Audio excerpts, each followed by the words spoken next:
찾으신 것 같은데요. 조금 긴 본문이긴 한데 다윗이 대표적으로 세 인물을 만나는 사건이거든요. 어떤 인물을 만나서 어떤 말이 오가는지 한번 생각하시면서 내용 따라오시면 되겠습니다. 제가 사무엘하 19장 16절부터 39절 말씀 봉독해 드리도록 하겠습니다. 바후림에 있는 베냐민 사람 게라의 아들 시므이가 급히 유다 사람과 함께 다윗 왕을 맞으러 내려올 때에 베냐민 사람 1000명이 그와 함께하고 사울 집안의 종 시바도 그의 아들 15과 종 20명과 더불어 그와 함께하여 요단강을 밟고 건너 왕 앞으로 나아오니라. 왕의 가족을 건너가게 하며 왕이 좋게 여기는 대로 쓰게 하려 하여 나룻배로 건너가니 왕이 요단을 건너가게 할 때에 게라의 아들 시므이가 왕 앞에 엎드려 왕께 아뢰되 내 주여 원하건대 내게 죄를 돌리지 마옵소서. 내 주 왕께서 예루살렘에서 나오시던 날에 종의 패역한 일을 기억하지 마시오며 왕의 마음에 두지 마옵소서. 왕의 종 내가 범죄한 줄 아옵기에 오늘 요셉의 온 족속 중 내가 먼저 내려와서 내 주 왕을 영접하나이다 하니 수르야의 아들 아비새가 대답하여 이르되 시므이가 여호와의 기름 부으신 자를 저주하였으니 그로 말미암아 죽어야 마땅하지 아니하니까 하니라. 다윗이 이르되 수르야의 아들들아 내가 너희와 무슨 상관이 있기에 너희가 오늘 나의 원수가 되느냐. 오늘 어찌하여 이스라엘 가운데서 사람을 죽이겠느냐. 내가 오늘 이스라엘의 왕이 된 것을 내가 알지 못하리오 하고 왕이 시므이에게 이르되 내가 죽지 아니하리라 하고 그에게 맹세하니라.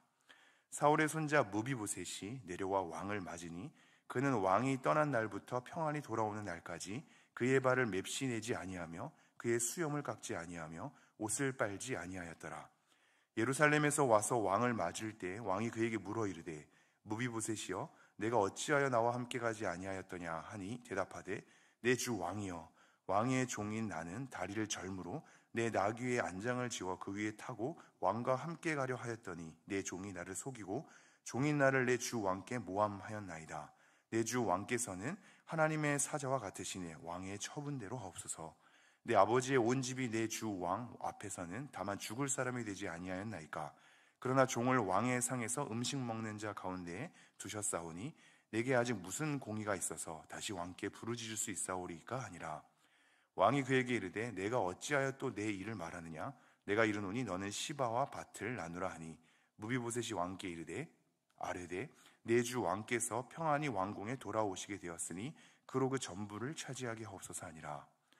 기르라앗 사람 바르실레가 왕이 요단을 건너가게 하려고 로글림에서 내려와 함께 요단에 이르니 바르실레는 매우 늙어 나이가 80세라. 그는 큰 부자이므로 왕이 마하나임에 머물 때에 그가 왕을 공개하였더라. 왕이 바르실레에게 이르되 너는 나와 함께 건너가자. 예루살렘에서 내가 너를 공개하리라. 바르실레가 왕께 아뢰되 내 생명의 날이 얼마나 있사옵겠기에 어찌 왕과 함께 예루살렘으로 올라가리이까. 내 나이가 이제 80세라 어떻게 좋고 흉한 것을 분간할 수 있사오며 음식의 맛을 알 수 있사오리까. 이 종이 어떻게 다시 노래하는 남자나 여인의 소리를 알아들을 수 있사오리까. 어찌하여 종이 내 주 왕께 아직도 누를 끼치리이까. 당신의 종은 왕을 모시고 요단을 건너려는 것뿐이거늘 왕께서 어찌하여 이 같은 상으로 내게 갚으려 하시나이까. 청하건대 당신의 종을 돌려보내옵소서. 내가 내 고향 부모의 묘 곁에서 죽으려 하나이다. 그러나 왕의 종 기맘이 여기 있사오니 청하건대 그가 내 주 왕과 함께 건너가게 하시옵고 왕의 처분대로 그에게 베푸소서 하니라. 왕이 대답하되 기맘이 나와 함께 건너가리니 나는 내가 좋아하는 대로 그에게 베풀겠고 또 내가 내게 구하는 것은 다 너를 위하여 시행하리라 하니라. 백성이 다 요단을 건너매 왕도 건너가서 왕이 바르실레에게 입을 맞추고 그에게 복을 비니 그가 자기 곳으로 돌아가니라. 아멘. 본문의 내용이 좀 길긴 합니다만 지금 다윗 왕은 다시 도망자의 신세에서 모든 여러 가지 분란을 겪고 난 다음에 다 정리된 채 다시 남유다 쪽으로 귀환하는 장면입니다. 이 귀환을 하게 될 때 요단강을 건너게 되어 있거든요. 여호수아가 생각나는 장면이죠. 특별히 유다 사람들이 이 요단강 서편에 있는 길갈이라는 곳에 모입니다. 이 길갈이라는 곳은 여호수아에서도 중요하게 등장하는 장소이거든요. 이 속에서 이제 다윗 왕을 맞으러 모두가 모이는 장면이죠. 그리고 지금 다윗과 무리들은 요단강 동편에 있습니다. 즉 요단강 동편에서 요단강을 건너서 길갈로 가서 모여있는 사람들을 만나게 되는 장면이죠. 이렇게 요단강을 건너려고 준비할 때 대표적으로 세 인물이 다윗 왕을 먼저 맞으러 나옵니다. 물론 마지막인 바르실레는 배웅하러 나오긴 하는 거거든요. 이러한 세 인물들을 하나님께서 다시 한번 만나게 하시면서 상황을 점차 정돈시키십니다. 정돈시키신다는 말이 조금 의미가 있는데요. 그동안 우리는 12장부터 지금까지에 이르기까지 다윗과 요압과 그 뒤에 수많은 인물들의 모략과 배경이 도대체 하나님께서 보시기에 옳은 행동인지 그른 행동인지 명확하게 본문이 얘기하지 않은 채 흘러가는 것을 보게 되었습니다. 하나님께서는 어떻게 여기실까? 왜 하나님은 잠잠하실까? 왜 하나님은 이 순간에 나단 선지자를 보내서 하나님의 뜻이 어디에 있는지를 밝히고 있지 않을까? 이 숱한 의구심 가운데 역사가 진행되고 있었단 말이죠. 이것이 나중에 어떠한 파급 효과를 가져오는지는 전혀 모른 채 우리의 모든 인생이 마치 우리의 모략과 선택 가운데 펼쳐지는 것처럼 그렇게 흘러갔단 말입니다.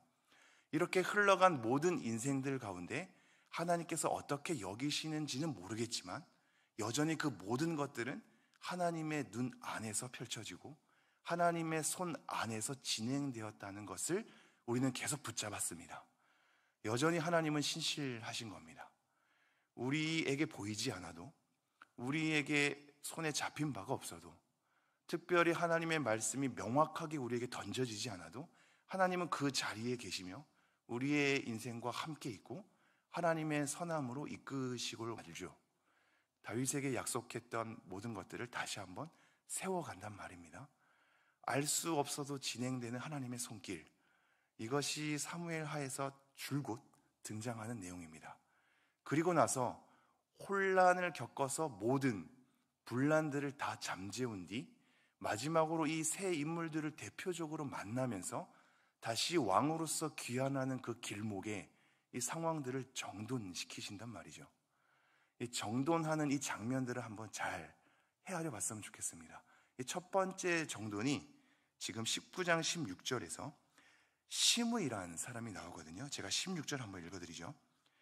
바후림에 있는 베냐민 사람 게라의 아들 시므이가 급히 유다 사람과 함께 다윗 왕을 맞으러 내려올 때에, 이 시므이라는 사람은 누군지 여러분이 이미 잘 알고 있지 않습니까? 사울 편에 있던 자로 항상 불만이 감춰져 있다가 다윗이 내쫓겨가는 것을 목격한 다음에 다윗을 대놓고 저주하는 사람이었습니다. 어떻게 보면 깡이 되게 좋지요. 사울 편에 있던 불만을 그 상황이 딱 마주한 채 이제 다윗은 절대 돌아올 일 없을 것 같아서 대놓고 저주를 했단 말입니다. 이 저주한 장면에서 다윗의 또 내공 또한 만만치 않지요. 그냥 내버려 둡니다. 하나님께서 저주하라고 하시게 하셨으니 저주할 것이다 라고 내버려 둔단 말입니다. 그렇게 일단락 될 것 같은 그 장면이 다시 한번 왕으로 귀환하게 될 때 이것이 정돈이 되죠. 어떻게 정돈이 되는지는 우리가 이미 본문을 읽었듯이 시므이가 다시 한번 급하게 온단 말입니다. 어떻게 보면 굉장히 눈치가 빠른 사람이고 정치적인 사람이며 자기가 후환이 두려워서 미리 앞서서 그 일을 정리하려고 한단 말입니다. 그렇게 찾아온 시므이가 어떻게 얘기하는지 17절, 베냐민 사람 1000명이 그와 함께하고 사울 집안의 종 시바도 그의 아들 15과 종 20명과 더불어 그와 함께하여 요단강을 밟고 건너 왕 앞으로 나아오니라. 시므이가 1000명이나 되는 자기 편들을 이미 굉장히 많이 만들었습니다. 어떻게 보면 위협이 될 수 있는 존재인데 이 사람들 다 끌고 와서 나름대로의 자기가 가진 영향력을 보여주죠. 그리고 적을 삼는 것이 아니라 오히려 자기 편으로 삼는 것이 더 좋다라는 신호를 보낸단 말입니다. 그리고 그 가운데서는 사울의 집안의 종 시바도 함께합니다. 이 시바는 무비보셋에 대해서 굉장히 억울하게 거짓을 보고했던 사람 아닙니까? 이 사람들이 지금 함께 뭉쳤단 말이죠. 그리고 강을 건너서 다윗 왕에게 나옵니다. 18절, 왕의 가족을 건너가게 하며 왕이 좋게 여기는 대로 쓰게 하려 하여 나룻배로 건너가니 왕이 요단을 건너가게 할 때 게라의 아들 시므이가 왕 앞에 엎드려 19절 왕께 아뢰되 내 주여 원하건대 내게 죄를 돌리지 마옵소서.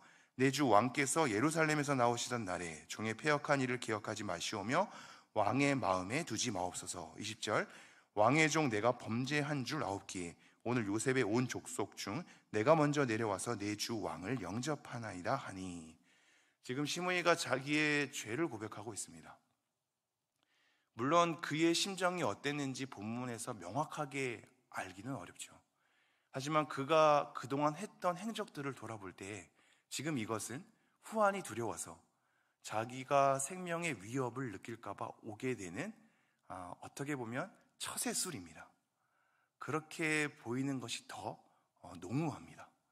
정말로 자기 죄를 깨달아서 이제는 다윗 편에 서서 하나님 앞에 자기의 죄를 돌아보고 용서함을 구하며 정말로 이제 하나님을 같이 바라보는 사람으로서 서는 회개의 의미라기보다는 자기에 대한 형편을 눈치 빠르게 알고 엎드려서 화친을 맺는 거란 말입니다.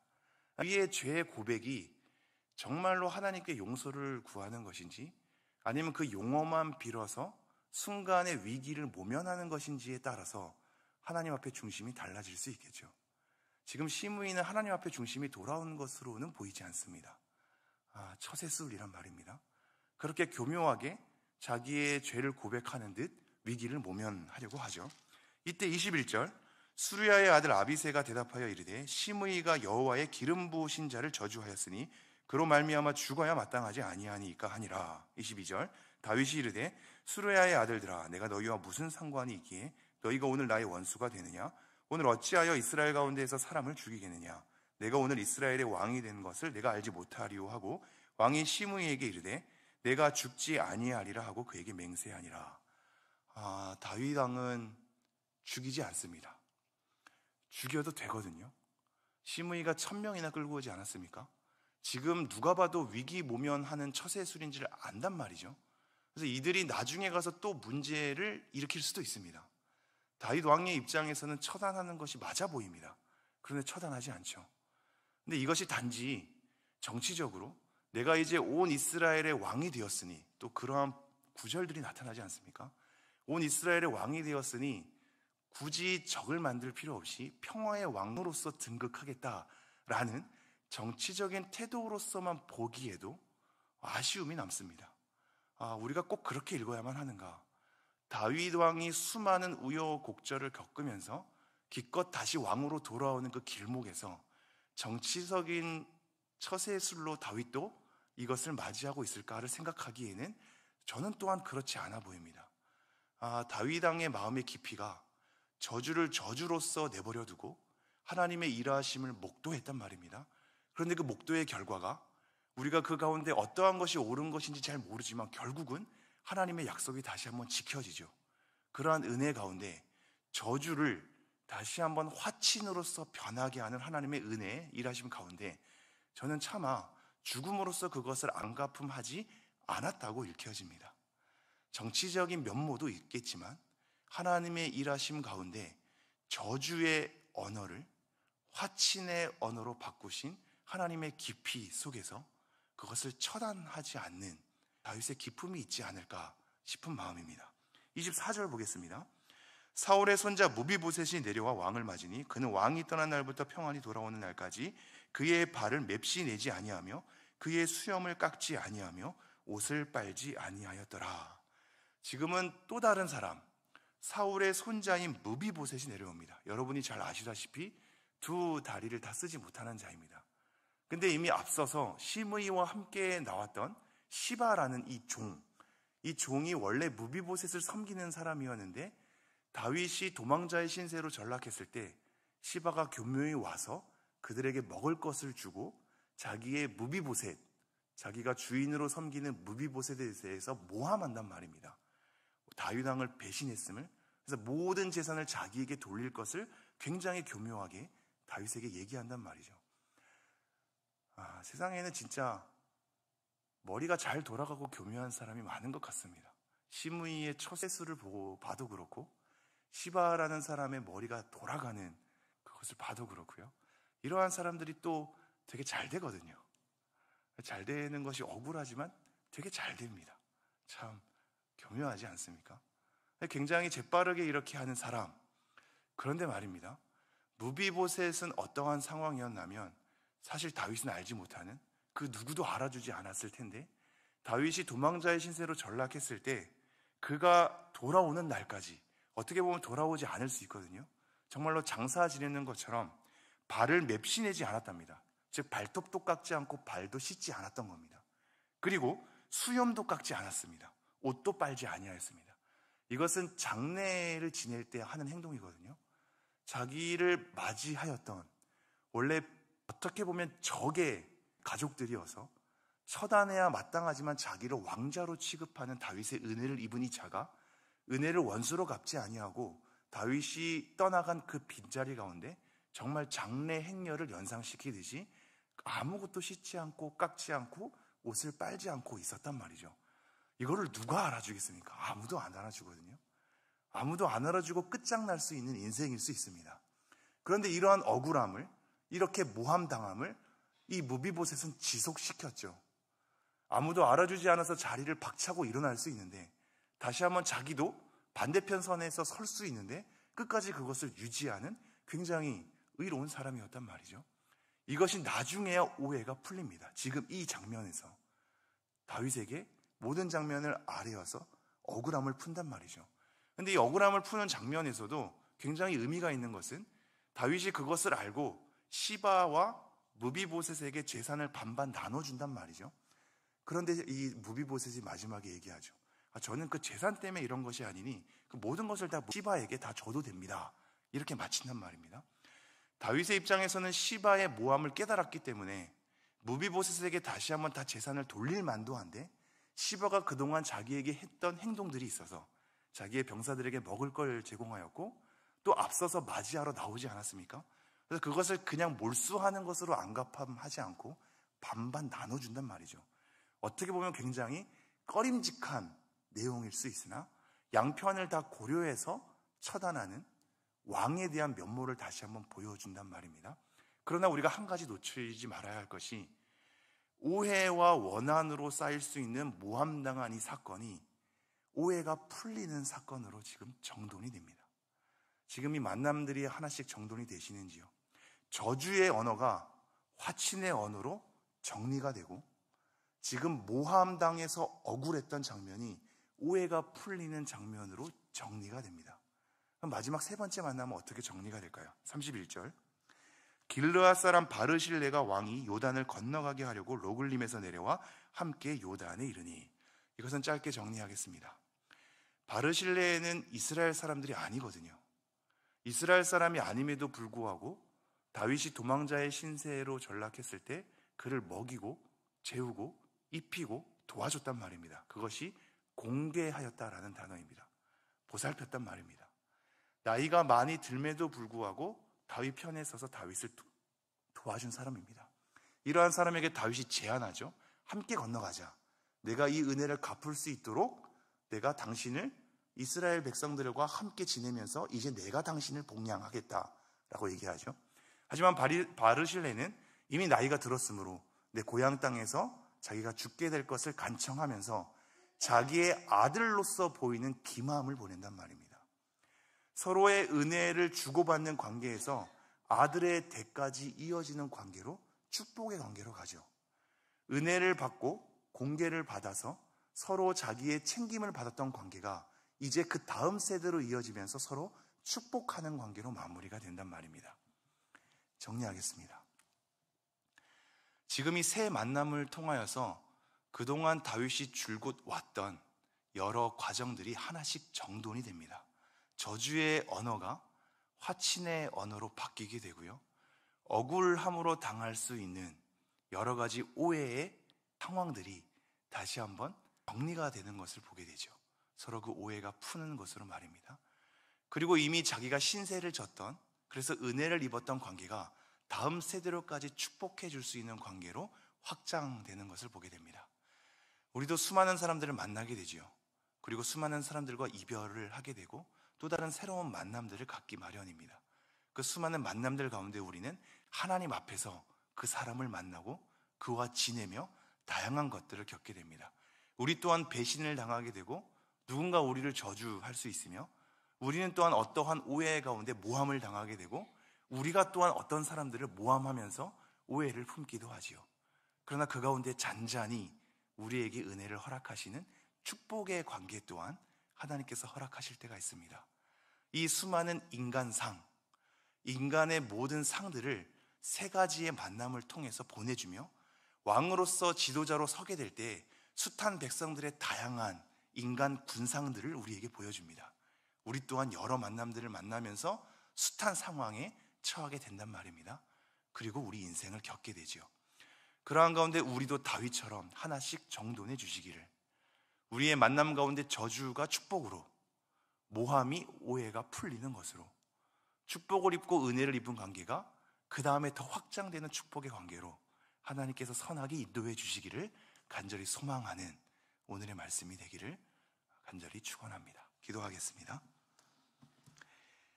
하나님, 오늘 이 말씀을 통하여서 우리의 만남들을 돌아보게 하시니 다시 한번 감사를 드립니다. 우리도 수많은 만남을 겪게 됩니다. 수많은 오해를 쌓게 되기도 하고 수많은 사람들이 우리에게 비난을 가하게 되기도 합니다. 그러나 하나님, 우리에게 위로를 주시는 잔잔한 축복의 관계도 하나님께서 허락해 주심을 다시 한번 떠올리게 됩니다. 하나님, 이런 여러 만남들 가운데, 여러 인간들의 군상들 가운데 우리가 하나님 앞에 우리 인생을 보내게 되는데, 그때마다 만남들을 돌이켜보며 하나님 안에서 다시 한번 축복의 관계로, 화해의 관계로, 오해가 풀어지는 관계로, 다시 한번 은혜를 입는 관계로 더욱더 우리를 선하게 인도하여 주시옵소서. 오늘 우리의 만남들을 돌아보면서 하나님께 기도하기를 원하오니 내 가까이 있는 사람들에게 친절을 베풀게 하시고 멀리 있는 사람들에게도 그들을 향하여서 함께 기도할 수 있는 관계가 될 수 있도록 은혜를 허락하여 주시옵소서. 이 모든 말씀 우리 주 예수 그리스도의 이름으로 기도합니다. 아멘.